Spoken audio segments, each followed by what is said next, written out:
তোমরা এখানে কি করছো গো? আলু তুলছি। করে দেখি কিরকম আলু হয়েছে। এই তো এত ছোট? আর এইটা বড় আর এটা ছোট।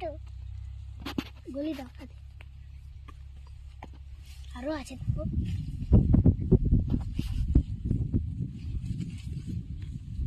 আলু বড় হয়েছে নাকি গো? না। ছোট ছোট আলু? হ্যাঁ।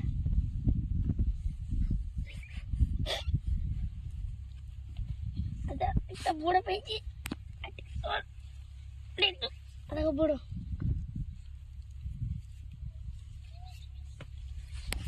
আরেকটা ছোট আছে একটা। দেখো দুটো মাঝারি। আলু কিন্তু সাইজ হয়নি, ছোট সাইজ। ওই আলুটা উপরেটা দিলাম এটা। হ্যাঁ